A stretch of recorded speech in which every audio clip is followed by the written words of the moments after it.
बिस्मिल्लाहिर्रहमानिर्रहीम।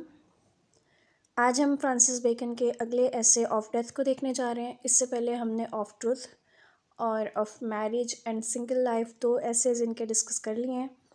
तो आज के ऐसे में हम सर फ्रांसिस बेकन का थोड़ा सा तारुफ देखेंगे। ऑफ डेथ जो ऐसे है फ्रांसिस बेकन का, उसका तारुफ देखेंगे, इसका समरी और एनालिसिस देखेंगे और जिसमें इंपॉर्टेंट कोटेशंस हैं उनकी एक्सप्लेनेशंस भी साथ के साथ देखेंगे। तो स्टार्ट करते हैं। फ्रांसिस बेकन जो हैं वो ग्रेट स्कॉलर थे, कानूनदान थे, ठीक है। उन्होंने पार्लियामेंट में भी हिस्सा लिया था, ऑरेटर थे, साइंटिस्ट थे और काफ़ी पढ़े लिखे इंसान थे, ठीक है। और उनके अंदर इल्म को हासिल करने की एक चाह थी जो कि रिनेसेंस टाइम पीरियड की एक खूबी थी। तो वो ट्रू रिप्रेजेंटेटिव थे अपने टाइम पीरियड के। उनको हम एक ऐसा इंसान कह सकते हैं जो कि ग्रेट वर्सेटाइलिटी का मालिक है, यानी कि उनके अंदर बहुत सारी खूबियाँ एट अ टाइम हैं। उन्होंने इंग्लिश में एक न्यू जॉनरा को इंट्रोड्यूस करवाया जिसका नाम है ऐसे। तो इसलिए हम उनको कहते हैं फादर ऑफ इंग्लिश ऐसे। उनकी कंट्रीब्यूशन जो थी इंग्लिश नसर में, इंग्लिश प्रोज में, उसने मॉडर्न इंग्लिश प्रोज की बुनियाद रखी। इस वजह से हम उनको father of modern English pros कहते हैं। फ्रांसिस बेकन ने ना सिर्फ ऐसे फ्रांस से इंपोर्ट करवाए इंग्लिश में, बल्कि उसमें उनकी कंट्रीब्यूशन ने इन एसेस को इतना पॉपुलर कर दिया, इतना इस चीज़ को इनरिच कर दिया उन्होंने कि उनकी अपनी लाइफ टाइम में उनके अपने लिखे हुए जो एसेस थे उनके 3 डिफरेंट एडिशंस आए, 1597 में, 1612 में और 1626 में, ठीक है। अब हम इनका आज वाला जो ऐसे है ऑफ डेथ उसको देख लेते हैं। ऑफ डेथ ऐसे में फ्रांसिस बेकन ने डेथ के मौजू पर बात की है। अनसर्टेनिटी जो है हमारे अंदर डेथ को समझने में और डेथ के होने में जो सर्टेनिटी है, आप मज़े का फ़िक्र है इसको समझे कि हम अनसर्टेन है, हम डेथ को समझ नहीं सकते लेकिन डेथ का आना सर्टेन है, ठीक है। ये डेफिनेटली आनी ही आनी है। तो इस टॉपिक पर उन्होंने मुख्तलिफ पॉइंट ऑफ व्यू से बात की है। अब उन्होंने अपने ऐसे में जितने पॉइंट्स उठाए हैं उन मेन पॉइंट्स की मैंने हेडिंग्स दे दी हैं। देखें, ऐसे में उन्होंने हेडिंग्स नहीं दी हैं, ऐसे में हेडिंग्स होती भी नहीं हैं, लेकिन मैंने उसके समरी और एनालिसिस में आपके लिए इसको इजी करने के लिए जितने भी मेन कोर इश्यूज़ उन्होंने उठाए हैं उनकी हेडिंग्स दे के उसको एक एक टॉपिक को एक्सप्लेन किया है, ताकि अगर आपके पास 20 to 25 मार्क्स का एक क्वेश्चन आ जाए जिसमें आपने इस ऐसे को एक्सप्लेन करना हो तो उसमें भी ये वाला आंसर आपका बिल्कुल फिट बैठता है और सारे के सारे जो एस्पेक्ट्स इस ऐसे में डिस्कस किए गए हैं वो आपको समझना और याद रखना आसान हो जाएंगे।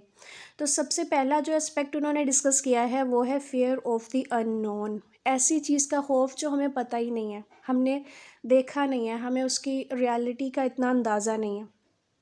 यहाँ पर उनकी एक कोटेशन मैंने कोट की है कि इंसान जो है वो मौत से इसी तरह डरता है जैसे बच्चों को अंधेरे से डर लगता है। अब बेकन डिस्क्राइब करते हैं कि जो एक फ़ानी इंसान है उसके अंदर मौत का खौफ इतना बड़ा है, अपना जो है घेरा डाल चुका है कि एक हिस्ट्री, एक ना मिस्ट्री वाली कंडीशन बन गया है ना ये, कि एक डेथ एक मिस्ट्री है, हमें नहीं पता कि कैसे होती है, इसमें क्या होता है, इसके बाद क्या होता है। तो ये जो मिस्ट्री है, अननोन मिस्ट्री, इसका खौफ जो है ना उसने ग्रिप कर लिया इंसान को अंदर से। और इसकी वो बेस्ट एग्जांपल कैसे देते हैं कि जो बच्चे हैं ना वो जिस तरह अंधेरे में जाने से डरते हैं, एक ऐसी स्पेस जहाँ पर लाइट की सर्टेनिटी नहीं है, ऐसी जगह पर जाने से जैसे बच्चे घबराते हैं, बिल्कुल उसी तरह से इंसान जो है वो मौत को एक्सेप्ट करने से घबराता है। और जिस तरह बच्चे डर रहे होते हैं ना अंधेरे से, तो जब आप उनको और कोई कहानियाँ सुनाएंगे अंधेरे में जिन भूत की या कुछ और ऐसी चीज़ों की, तो उनका डर और ज़्यादा बढ़ जाता है। बिल्कुल इसी तरह जब मौत से रिलेटेड डरावने किस्से हमें पता चलते हैं तो हमारा जो डर है वो और ज़्यादा बढ़ जाता है।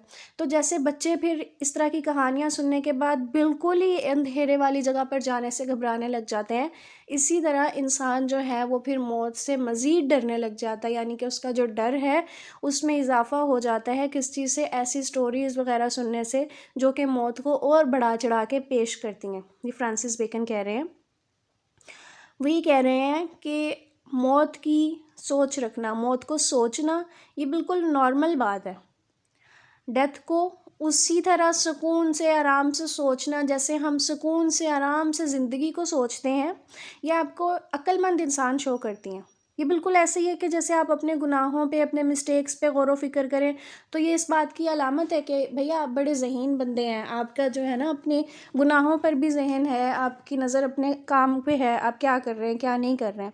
तो ये जो क्वालिटीज़ हैं, कंटेम्पलेट करना, अपने बारे में सोचना, अपने अमाल के बारे में सोचना, अच्छे या बुरे आप जो कर रहे हैं, ये एक इंसान को ना मजहबी बना देती हैं, नेक बना देती हैं। क्योंकि ऑब्वियसली जब कोई बंदा गौर व फिक्र करता है कि मैंने एक ऐसा काम किया है जो मुझे नहीं करना चाहिए था, तो आहिस्ता आहिस्ता उसके अंदर ये सोच पैदा होती है, वो अपने आप को बदलने की कोशिश करता है, तो वो मजहबी टच में आने लग जाता है।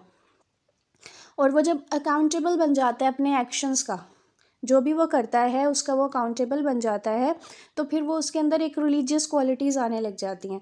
तो इस तरह से अगर आप सोचें डेथ को कि आप अपनी चीज़ों को अकाउंटेबल बने, आगे के लिए प्रिपरेशंस करें, तो इस तरह की सोच बुरी नहीं है, अच्छी है। लेकिन अगर आप इस तरह का बेवजह खौफ अपने अंदर बिठा लेते हैं डेथ को लेके, कि आप उसको ईवल से एट्रीब्यूट करने लग जाते हैं कि हमारे जो गुनाह हैं उसके बदले में हमें डेथ मिलनी है। अब यहाँ पर देखें कि क्रिश्चियंस का एक बिलीव है कि जो गुनाह है उसकी सज़ा जो होती है वो डेथ होती है। ठीक है, तो वो ये उस चीज़ की बात कर रहा है कि अगर आप इस तरह की चीज़ सोच लेते हैं कि यार हमने गुनाह कर लिए हैं, अब तो ये एक सुप्रीम पावर है जो लेवल कर देगी बुराई को और क्या करेगी कि हमें मार देगी, तो ये वाली जो सोच है ये आपकी बीमार ज़हनियत को शो करती है। अब बेकन जो है वो कहता है कि ये जो इस तरह का डर होता है, खौफ जो होता है मौत का, ये फिर लोगों को ज़बरदस्ती रिलीजियस बनाता है। और सिर्फ रिलीजियस नहीं बनाता, रिलीजियस एक्सट्रीमिस्ट बना देता है, सुपरस्टिशंस उसमें आ जाते हैं, तोहमात में वो पड़ जाता है, और वह अजीबोगरीब सी ना रस्म व रिवाज में भी पड़ जाता है। तो वो दुआएं तो करता है, दुआ करता है, कोशिश वगैरह करता है, लेकिन उसके साथ साथ वो इस तरह के डर की वजह से क्या होता है कि तोहमात का एक कैदी बन जाता है। इर्रेशनल, कम अकली वाले, ठीक है, बेवकूफ़ाना बिलीव्स जो हैं वो उसके अंदर ज़ोर पकड़ लेते हैं, क्योंकि उसने मौत का एक अजीब व गरीब सा खौफ जब अपने ऊपर तारी किया हुआ होता है, तो फिर वो चीज़ उसकी जो है ना बाकी जो उसकी जहन है, उसके सोचने समझने की सलाहियत है, उसको भी डैमेज कर देती है।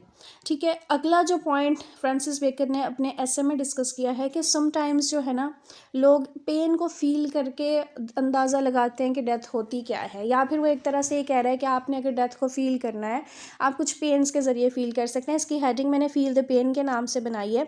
यहाँ पर इनकी एक कोटेशन मैंने कोट की है कि एक इंसान को खुद से सोचना चाहिए कि क्या है पेन। अगर उसकी उंगली का एक किनारा प्रेस हो जाए, जैसे कभी दरवाजे में उंगली आ जाती है ना, या उसको टॉर्चर किया जाए और वो इमेजिन करे कि भाई डेथ के पेन क्या होते हैं, अगर उसकी पूरी बॉडी को तोड़ फोड़ कर दिया जाए, ख़त्म कर दिया जाए, इस किस्म का पेन लोग कभी इमेजिन करते हैं, या वो कह रहे हैं कि आप इमेजिन करें। लेकिन साथ साथ वो ये भी कह रहा है कि कभी कभी मौत इतने आराम से आ जाती है कि आपको किसी एक उज़्व में, बॉडी के एक उज़्व में पेन होने जितना भी पेन नहीं होता। कि मोस्टली जो वाइटल पार्ट्स होते हैं हमारी बॉडी के, वहाँ तक पेन पहुँच भी नहीं पाता और मौत आ जाती है और इंसान दुनिया से चला जाता है। इसको थोड़ा सा एक्सप्लेन मैं कर देती हूँ यहाँ पर कि अगर आपने पेन को एज्यूम करना है और सफरिंग को समझना है जो कि डेथ के दौरान लोगों को होती है, तो लोग क्या करते हैं कि मुख्तलिफ मेजरमेंट्स रखते हैं अपने ऊपर पेन की, कि वो फाइनल पेन जो है डेथ का उसको समझ सके। इससे उनको पता चलता है कि जी सफरिंग जो है लोगों की, दूसरे लोगों की ज़िंदगी में उनकी वजह से, वो भी उससे भी वो बच जाते हैं, क्योंकि वो ये एक तरह से सेल्फ अकाउंटेबिलिटी में आ जाता है। आपको कोई भी छोटा सा पेन हुआ, फॉर एग्जांपल आपको कोई चोट लग गई या कुछ भी, और आप उसको रिलेट करते हैं डेथ से कि यार मुझे डेथ के टाइम पर भी इसी तरह से पेन होगा, तो ये चीज़ कहीं ना कहीं आपको किस चीज़ से रोके रखती है कि आप लोगों की ज़िंदगी में सफरिंग्स का बायस ना बने। ठीक है, यानी कि आपको अच्छा बनने में हेल्प आउट करती हैं, आपको एम्पैथेटिक बना देती हैं लोगों के बारे में। लेकिन जो है अक्सर अक्सर जो है मौत ऐसे आती है कि आपको कोई फ़िज़िकल पेन फील ही नहीं होता। आपके जो कुछ ऑर्गन्स हैं, किडनी, हार्ट, लंग्स वगैरह, उनको ऐसी कोई पेन की फीलिंग आती नहीं है, और इंसान के अंदर जो है ना जान निकल जाती है। सिंपल वर्ड्स में ये समझ रहे हैं वो कि समटाइम्स कुछ लोग पेन की फीलिंग का अंदाज़ा लगाना चाहते हैं कि यार कितना टॉर्चर हो सकता है, मतलब जिस्म तोड़ फोड़ कर दिया जाएगा, क्या होगा मेरे साथ, मेरी पूरी बॉडी डिज़ोल्व हो जाएगी, ये वो। तो वो कह रहे हैं कि समटाइम्स इस तरह के पेन्स होते भी हैं डेथ में, लेकिन समटाइम्स कुछ लोगों की मौत ऐसी होती है कि उनके किसी बॉडी पार्ट में उनको पेन का एहसास भी नहीं होता और उनकी जान निकल जाती है। अब वो ये कह रहे हैं कि जो अप्रोच है डेथ की, मौत का जो आना है, ये जो यूनियन है इसका आपके साथ, इसका आपसे जो मिलाप है, ये लोगों को ज़्यादा डरा देता है बनिस्बत खुद मौत के। कि मौत खुद इतना डराने वाली नहीं है जितना उसके आने का इंतज़ार या उसका आने का एहसास। यानी कि यहाँ पर आप ये देखें ना कि लोग क्या कर रहे हैं, अब लोग इमेजिन कर रहे हैं इस पेन को, ठीक है, वो पेन को इमेजिन कर रहे हैं। उन्होंने उसने कुछ लोगों के बारे में बताया कि वो छोटी छोटी चीज़ों से रिलेट करके मौत को इमेजिन कर रहे हैं और फिर वो डर जाते हैं, यार ये इससे देखो मेरी उंगली दरवाजे में आ गई, मुझे इतना दर्द हुआ, और मौत के टाइम पर मुझे कितना दर्द होगा। तो इस तरह से करके कुछ लोग इस चीज़ को इमेजिन करके डर जाते हैं। हालांकि समटाइम्स जो है इतना पेन होता भी नहीं है और जान निकल जाती है। तो वो ये कहते हैं कि असल में ये डर जो है ना, ये मौत का नहीं है, मौत इतनी डरावनी चीज़ नहीं है जितना लोगों ने उसके बारे में सोच सोच के उसको बना लिया होता है, ठीक है। अब वो अगला एक टॉपिक जो है इसके अंदर पॉइंट जो वो डिस्कस करते हैं कि मौत को ज़्यादा ख़तरनाक हमारे लिए क्या चीज़ बनाती, क्या चीज़ इसको हमारे जहन में और भी ज़्यादा पेनफुल या खौफनाक बना देती है, वो है रोना। आसपास मरने वाले के आसपास वालों का रोना। यहाँ पर उनकी मैंने कोटेशन कोट की हुई है कि ग्रोन्स जो हैं, रोना, चिल्लाना, मातम करना, ठीक है, और मतलब अपने आप में अपनी बॉडी आपके कंट्रोल में ना रहना, ठीक है, अजीब अजीब सी हरकतें करना, डिसकलर्ड फेस हो जाना, आपका रंग उड़ जाना, लोगों का दोस्तों का रोना, ब्लैक कलर के कपड़े पहन लेना, और इस तरह की जो चीज़ें हैं ये डेथ को ज़्यादा टेरिबल बना देती हैं।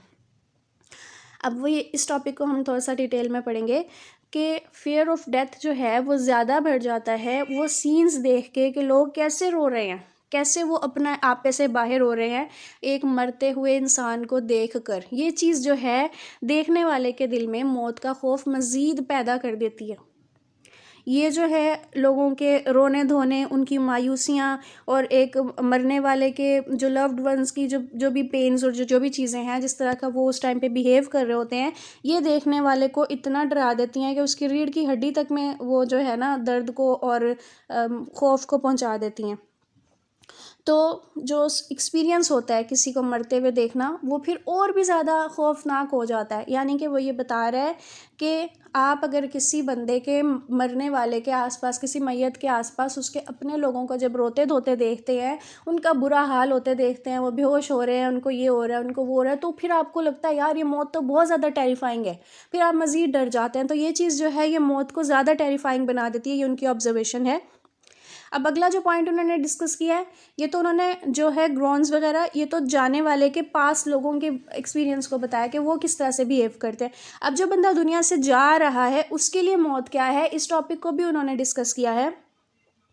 यहाँ पर उनकी कोटेशन कोट की गई है। देखें ये जो है जितनी भी कोटेशंस मैंने यहाँ पे डाली हैं ये इस ऐसे के इम्पॉर्टेंट टेक्स्ट्स हैं, और अगर कहीं पे इनकी एक्सप्लेनेशन आ जाती है तो ये जो हर कोटेशन के बाद उसके बाद ब्लैक कलर की जितनी चीज़ आई हुई है, जितनी इसकी एक्सप्लेनेशन है, ये सारी उसके अंदर आ सकती है, ठीक है। तो ये यहाँ पर ये जो कोटेशन है ये क्या कह रही है कि डेथ जो है एक ऐसे बंदे के लिए ज़्यादा खौफनाक नहीं रहती है जिसके पास अटेंडेंट्स मौजूद होते हैं, उसके अपने चाहने वाले मौजूद होते हैं, वो उसको रो रहे होते हैं, उसके लिए पेन फील कर रहे होते हैं। तो ऐसा बंदा जो है वो फिर उसके लिए मौत उतनी ज़्यादा बड़ी नहीं रहती क्योंकि वो अपनों के हाथों में जान दे रहा होता है।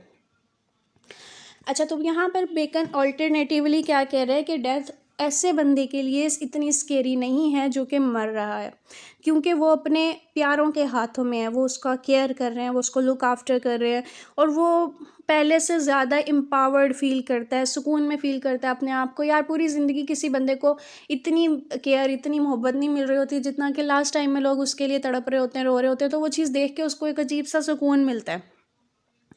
It is a side of him cocooned by the enclosure. अच्छा, कोकून क्या है, ये एक रेशम का जो कीड़ा होता है ना, वो जब अपना रेशम बुनता है तो वो बिल्कुल ना उसका जाला सा बना लेता है। तो वो ये कह रहा है कि वो जो बंदा होता है उसको ऐसा फील होता है कि वो लविंग और डोटिंग जो उसके प्यार करने वाले फ्रेंड्स और फैमिली है, उन्होंने इस तरह से उसको कवर कर लिया है जिस तरह से कोई रेशम का कीड़ा जब वो रेशम बुन रहा होता है तो वो कवर कर रहा होता है बिल्कुल उस चीज़ को। तो सेम वे में उसको फील होता है कि इन लोगों ने मुझे कवर कर लिया है, और जो ये चीज़ है उसके लिए डेथ को अट्रैक्टिव बना देती है। और उसके लिए ये एक ऐसा रास्ता बन जाता है जिसके ज़रिए उसको निजात मिल रही है, किससे? ज़िंदगी की सफरिंग से, ठीक है, लॉस से, हार्डशिप से, ट्रायल से, यानी कि ज़िंदगी के दुखों से निजात पाने का उसको ये रास्ता मिल जाता है। तो इस तरह से उसकी ज़िंदगी में जो डेथ है वो एक विलन का रोल प्ले नहीं करती है, बल्कि उसके लिए वो ईजी हो जाती है। ये किसकी बात की थी? डेथ फॉर द डाइंग, मरने वाले के लिए डेथ क्या है, ठीक है। अब अगला जो टॉपिक इन्होंने डिस्कस किया है वो ये है कि कुछ लोग ऐसे हैं जो बड़ी हिम्मत से, बड़ी बहादुरी से डेथ को एक्सेप्ट कर लेते हैं, और इस पे राय में उन्होंने कुछ हिस्टोरिकल कैरेक्टर्स को भी हमारे सामने डिस्कस किया है। यहाँ पर उनकी एक कोटेशन मैंने कोट की है ब्लू कलर में कि ऐसा देखना जो या ऐसा ऑब्जर्व करना, ये भी बहुत अहमियत वाली बात है कि कुछ लोग जो अच्छी स्पिरिट्स होती हैं, अच्छे लोग होते हैं, उनमें कितनी कम तब्दीली आती है मौत से। जब मौत उन तक पहुंचती है तो कितनी कम तब्दीली आती है, वो बिल्कुल वैसे ही रहते हैं अपने लास्ट मोमेंट तक जैसे वो पहले थे। अब यहाँ पर बेकन जो है ये कहना चाह रहा है कि कुछ जो अच्छी रूहें होती हैं उन लोगों में मौत से कोई ख़ास तब्दीली नहीं आती है, वो बड़े तसल्ली से मौत को आगे बढ़ के एक्सेप्ट कर लेते हैं। एक पॉइंट तो ये हो गया, ठीक है, कि मतलब जिसको अल्लाह से मिलने का चाह है ना, जिसके अंदर, जिसने सारी ज़िंदगी अपनी अच्छी तरह से गुजारी है, तो डेफिनेटली उसको मौत से इतना डर नहीं होगा। उसको पता होगा कि मैं अपने रब से मिलने जा रहा हूँ, वो रब जिससे ज़्यादा मुझे कोई प्यार कर ही नहीं सकता। और दूसरी तरफ इसी चीज़ में उसने कुछ हिस्टोरिकल कैरेक्टर्स को हमारे सामने डिस्कस किया है। हिस्ट्री से वो लोगों को उठाता है कि जिन्होंने बड़े हिम्मत से, बड़ी बहादुरी से डेथ को एम्ब्रेस कर लिया है। सबसे पहले तो वो एक रोमन एम्परर की बात करता है जिसका नाम था ओथो। उसको जब शिकस्त हो गई थी एक जंग में तो उसने अपने आप को मार लिया था, और उसके मारने से ऐसा दुख लगा उसके आसपास के लोगों को कि उन लोगों ने भी उसके लिए सुसाइड कमिट कर ली, ठीक है। वो बंदा इतना अच्छा एम्पायर होगा उन लोगों के लिए, वो उसके लिए इतने डिवोटिंग होंगे कि जैसे ही उसने ख़ुद को किल किया तो कितने ही लोगों ने उसकी वजह से सुसाइड कमिट कर ली, ठीक है। ये एक ट्रिब्यूट था उन लोगों की तरफ से अपने किंग के लिए। दूसरा जो हिस्टोरिकल एग्जाम्पल वो देता है वो ऑगस्टस सीज़र की देता है। ये एक इंग्लिश लिटरेचर में ना एक कैरेक्टर गुजरा है जो कि बहुत ज़्यादा फातिहाना अंदाज में मौत को एक्सेप्ट कर लेता है, और अपने लास्ट मोमेंट्स में भी वो बड़ा स्ट्रॉन्ग होता है, और वो अपनी शादी पे और अपने जो बीवी से मोहब्बत है उसके बारे में वो बड़ा उस टाइम पर भी डिवोटिंग होता है, और वो यही मैसेज अपनी बीवी को देता है कि तुम भी जो है ना फातिहाना अंदाज में इस चीज़ को एक्सेप्ट करो और परेशान नहीं हो। तो यहाँ पर इसने ये दो हमारे सामने हिस्टोरिकल चीज़ें डिस्कस की हैं, ठीक है। साथ उसने ये बताया कि अगर आप अच्छे इंसान हैं तो फिर जो है मौत आपके लिए कोई ज़्यादा तब्दीली का बायस नहीं बनती है। अगला जो टॉपिक उसने डिस्कस किया है अपने ऐसे में वो है ज़िंदगी की पनिशमेंट से आज़ादी, ठीक है। यहाँ पर उसकी कोटेशन मैंने कोट की है कि एक बंदा जो कि मर जाता है, जो कि इतना कोई अच्छे हाल में भी नहीं था और इतना कोई बुरे हाल में भी नहीं था, लेकिन वो अपनी रूटीन की ज़िंदगी कर करके थक चुका होता है, तो वो उसके लिए मौत जो होती है वो एक तरह से नजात होती है, आज़ादी होती है। जिसके बारे में वो बात कर रहा है वो कुछ यूनानी फ़िलासफ़र्स की बात करता है जिन्होंने मौत को एक डिलीवरेंस बताया, रिहाई का ज़रिया बताया कि ज़िंदगी की पनिशमेंट से। उनके मुताबिक जो है ज़िंदगी की मोनोटोनस होना, यानी कि एक ही चीज़ को रिपीट करते रहना, और फिर उसमें पेन, लॉस, अनफुलफिल्ड डिज़ायर्स और टूटी हुई उम्मीदें, ये सब कुछ जब इकट्ठा हो जाता है ना तो ज़िंदगी इंसान के लिए ना मोनोटोनस हो जाती है, पेनफुल हो जाती है। तो फिर उसके साथ साथ जो है रिग्रेट्स, पछतावों के बोझ, डिसअपॉइंटमेंट्स, ठीक है, सफरिंग्स, ये सारा कुछ जो है ना उसके लिए डेथ को एट्रैक्टिव बना देते हैं ज़िंदगी से ज़्यादा। उसको फिर ज़िंदगी से ज़्यादा मौत अच्छी लगने लग जाती है। तो इस तरह से जो डेथ है वो डिस्ट्रक्शन लाती है, किसके लिए? सफरिंग्स के लिए। यानी कि जो भी मुश्किलात वो बेयर कर रहा होता है बंदा, उसके लिए डेथ डिस्ट्रक्शन लाती है, उन मुश्किलात को वो तबाह कर देती है, और जो ज़िंदगी एक टॉर्चर्ड चेम्बर बन गई होती है बंदे के लिए, उससे उसको रिहा कर देती है। ये फ्रांसिस बेकन नहीं कह रहा है, ये वो कोट कर रहा है किसको? ग्रीक फ़िलासफ़र्स को, ठीक है। तो इस तरह की जो लाइफ है जिसमें अनइवेंटफुल मोमेंट्स होते हैं, पेनफुल मोनोटोनी होती है, ये एंड को आ जाती है अपने मौत के साथ। जब मौत आती है तो वो ऐसी लाइफ को ख़त्म कर देती है, और इस तरह से डेथ क्या करती है?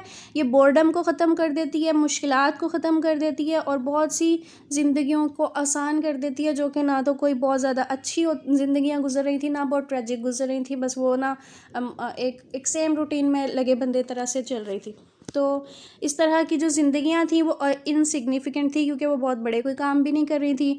Untraceable in the terms of their mundane and ordinary event and occurrences, वही बात कि उनके जो काम, ऐसी ज़िंदगियाँ, ऐसे लोग जिनकी कोई बहुत ज़्यादा हीरोइक कोई वो ज़िंदगी नहीं गुजार रहे थे, ऑर्डिनरी से लोग थे, नॉर्मल सी रूटीन की ज़िंदगी गुजार रहे थे, तो ऐसे लोगों के लिए जो मौत है वो आके आसानियाँ कर देती है।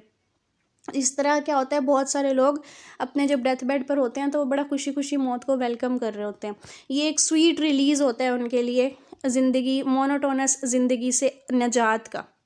और फिर उसके मौत जो है उनके अंदर ताकत ले आती है, वाइटैलिटी ले आती है, एक्साइटमेंट ले आती है, और वो बड़े पुरजोश तरीके से मिलते हैं उस विज़िटर को जिसको मौत कहते हैं।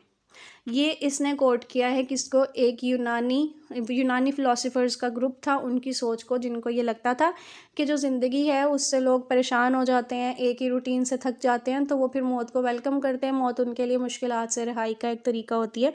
लेकिन बेकन यहाँ पर इस तरह के फ़िलासफ़र्स को क्रिटिसाइज़ करता है कि उन्होंने मौत को इतनी वैल्यू दे दी है, इतना बढ़ा चढ़ा के पेश कर दिया है कि उन्होंने ज़िंदगी से ज़्यादा मौत को अहमियत दे दी है, और ये चीज़ गलत है।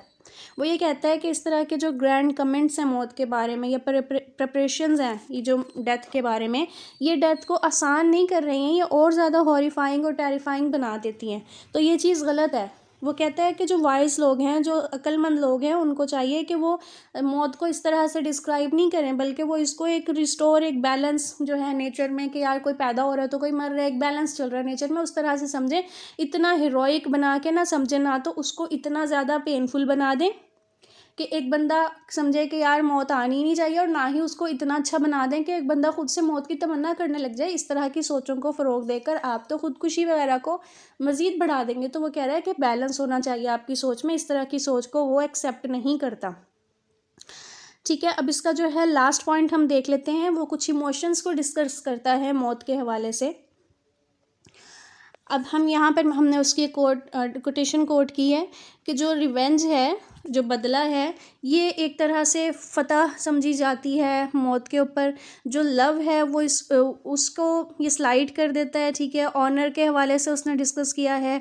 ठीक है, ग्रीफ जो है उसके बारे में और फियर के बारे में उसने मुख्तलिफ इमोशंस को यहाँ पर डिस्कस किया है, जिसको हम यहाँ पर डिटेल में देख लेते हैं। अब बेकन आगे क्या करता है कि मुख्तलिफ इमोशंस को क्वालिफाई करता है डेथ के हवाले से, कि वो जो है डेथ को एडमायर करते हैं। वो कहता है कि जो रिवेंज है वो मौत के ऊपर फ़तह महसूस करता है। यार देखो, एक बंदा है, उसने किसी से अब बदला लेना है, उसको कोई पेन है, किसी को लेके कोई गुस्सा है, अब उसने उसको मार दिया। एक बंदा जिसको दूसरे पर गुस्सा था, उसने दूसरे को जाके मार दिया। तो अब ये जो उसके अंदर का एंगर था, जो रिवेंज था, वो एक तरह से मौत पर फाते हो गया। वो वाला जो जज्बा था रिवेंज वाला, वो मौत के डर से निकल के वो फाते हो गया। अब eventually on the other hand उसको भी अगर मार दिया जाए तो भी उसको कोई डर नहीं है, क्योंकि उसने अपना बदला पूरा कर लिया। तो वो ये कहता है कि जो रिवेंज वाली फीलिंग्स हैं, ये मौत की भी फीलिंग्स के ऊपर, उसके डर के ऊपर गलबा पा लेती हैं।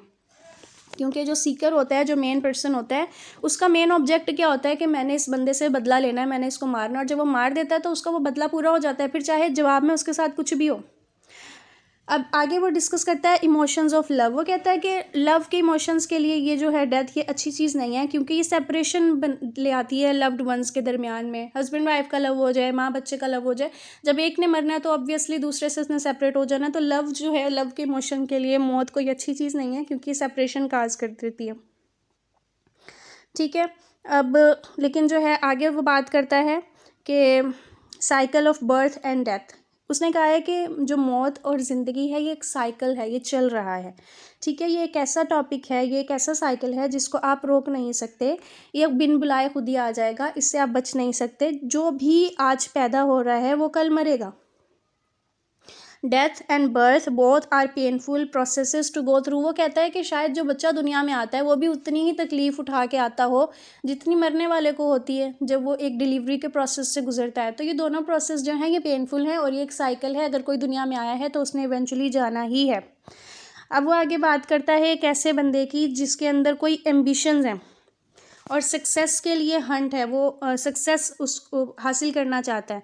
तो उसके अंदर इस तरह की जो सक्सेस हासिल करने में जो भी उसको इंजरीज़ हो रही हैं, सेटबैक्स हो रहे हैं, जो भी उसको पेन आ रहा है, वो चीज़ उसके लिए बड़ी नहीं होती। हत्ता कि उसको मौत भी आ जाए तो वो भी उसके लिए बड़ी नहीं होती, क्योंकि उसका कोई एम्बिशन होता है, ठीक है, उसका कोई एम्बिशन होता है। जैसे कि एक सोल्जर है, वो अगर किसी जो है लड़ाई में वो अगर उसको चोट लग गई है या फिर वो मर गया है, तो उसके लिए वो चीज़ बड़ी नहीं होती, क्योंकि उसके लिए उस वक़्त जो उसके एम्बिशंस होते हैं वो ज़्यादा बड़े होते हैं। तो उसने यहाँ पे डिस्कस किया है कि कुछ जो इमोशंस होते हैं वो डेथ को ओवरकम कर लेते हैं, डेथ के फियर को ओवरकम कर लेते हैं, depends on the nature of emotions you have. अब लास्ट पॉइंट जो वो डिस्कस कर रहा है यहाँ पर, वो है एक नोबल कॉज के लिए मरना। ऐसा कॉज है आपके पास जो कि नोबल है, तो फिर मौत कैसे होती है? वो ये कह रहा है यहाँ पर, जो ब्लू लाइन में मैंने कोटेशन यहाँ पे कोट की हुई है, कि जो तकलीफ़ है मौत की वो ख़त्म हो जाती है, कम हो जाती है, जबकि आप किसी नोबल कॉज के लिए लड़ रहे हो या मर रहे हो, ठीक है। अब वो उन लोगों की ब्रेवरी और करेज के बारे में बात कर रहा है जो कि किसी अच्छे काज के हाथों मौत को गले लगाते हैं। एक ऐसा सोल्जर जो कि मर जाता है अपने कंट्री को डिफेंड करते हुए, तो ये एक ऐसा ऑब्जेक्ट है जिसमें एडमायरेशन है, प्रेज़ है। सिर्फ उसके लिए मौत नहीं है, उसमें आगे उसको बहुत कुछ नज़र आ रहा है, बहुत कुछ नज़र आ रहा है, तो उसको लिए मौत जो है वो छोटी हो जाती है, बाकी सब चीज़ें बड़ी हो जाती हैं। अपने कंट्री को सर्व करना सबसे बड़ा पर्पस हो जाता है। जैसे अब आप पाकिस्तान में रहने वाले हैं, तो आपको भी पता होगा कि जब कोई फ़ौजी जवान जो है वो बॉर्डर पर शहीद होता है, तो उस वक़्त उसके अंदर मौत का डर नहीं होता, बल्कि उसको ये होता है कि मैंने किसी भी कीमत पर अपने वतन की हिफाजत करनी है। तो जब एक नोबल कॉज़ होता है आपके पास, तो वो जो डेथ होती है वो तो बड़ी मज़े की बन जाती है ना, कि पता है शहीद को उसके लिए तो आगे जन्नत ही जन्नत है, ठीक है। तो जो करेज है उसके ट्रेड्स डेथ को एलिवेट कर देते हैं, हीरोइक बना देते हैं उन लोगों के लिए जो कि इस तरह के इमोशंस रख रहे होते हैं, इस तरह की करेज रख रहे होते हैं। As long as he chased after the glorious and righteous objectives, जब एक बंदा ग्लोरियस और राइटियस ऑब्जेक्टिव्स हैं, उसके पास मकासिद है जिनके पीछे वो चल रहा है, जिनके लिए वो चल रहा है, तो डेथ जो है उसके नाम को अबव कर देती है, ऊंचा कर देती है। लोगों का जो है दुश्मनी है उससे उसको बचा लेती है और उसको हेट वगैरह से बचा लेती है। देखो वो ये कह रहा है कि अगर आप किसी नोबल कॉज के लिए मरते हो, तो जो है डेथ आपको तकलीफ़ नहीं देती, बल्कि वो दुनिया में आपका नाम ऊंचा कर जाती है, आपके लिए वो चीज़ बहुत बड़ी हो जाती है। सेकेंडली वो ये कहता है कि जब, अच्छा ये सोल्जर्स की बात हो गई है, लास्ट में इसकी जो बात है इसको हम एक और पैराए में भी देख सकते हैं कि जब आप मर जाते हो तो भैया आप मर गए हो, अब आपसे किसी की क्या दुश्मनी, आप किसी को क्या फ़ायदा दे सकते हो, क्या नुकसान दे सकते हो, तो वो जो लोगों की दुश्मनी है वो ख़त्म हो जाती है। लोग आपके बारे में झूठे मुँह ही सही लेकिन अच्छा बोलने लग जाते हैं, तो मौत जो है आपको एक नेक नामी भी दे जाती है। यहाँ पर उसका ऐसे कंप्लीट हुआ। हम कोई रिकैप देख लेते हैं, हमने कौन कौन से टॉपिक्स को इसमें डिस्कस किया। फियर ऑफ द अननोन, ठीक है, मौत एक ऐसी चीज़ है जिसके बारे में हमें पता नहीं है, इसलिए हम इससे डरते हैं। कुछ लोग पेन को फील करते हैं अपनी बॉडी को टॉर्चर्स के हिसाब से, ठीक है, और जो लोग जो मर रहा होता है उसके आसपास लोगों का रोना धोना मौत को ज़्यादा टेरिफाइंग बना देता है। फिर हमने डिस्कस किया था कि जो मर रहा होता है उसके लिए डेथ क्या होती है, पेनफुल होती है, अच्छी होती है, बुरी होती है, क्या होता है, ठीक है। फिर हमने कुछ लोगों की जो है करेजियस एक्सेप्टेंस देखी डेथ की, और उसमें हमने कुछ हिस्टोरिकल कैरेक्टर्स की बात की। फिर हमने एक ग्रीक स्कूल ऑफ थॉट की बात की जो कहते थे कि जो डेथ है ये पनिशमेंट ऑफ लाइफ से डिलीवरेंस है, और उसके बारे में फ्रांसिस बेकन ने क्या कहा। फिर हमने कुछ इमोशंस को डेथ के साथ रिलेट करके देखा जो कि डेथ के फियर को कम कर देते हैं। फिर नोबल कॉज के लिए मरना जो है वो क्या होता है, हमने इसको देखा। तो आज का जो टॉपिक है वो यहाँ पर क्लियर हुआ। अगर आपको मेरी वीडियो पसंद आई हो तो इसको लाइक कीजिएगा। मैं अपने व्हाट्सएप ग्रुप का लिंक डिस्क्रिप्शन बॉक्स में दे दूँगी, जहाँ पर आपको ये नोट्स PDF में मिल सकते हैं। आप ज्वाइन करना चाहें तो मोस्ट वेलकम। और अगर आपको कुछ नहीं समझ आया है तो आप कमेंट करके पूछ सकते हैं। दुआ में याद रखिएगा। अस्सलामु अलैकुम व रहमतुल्लाहि व बरकातुहू।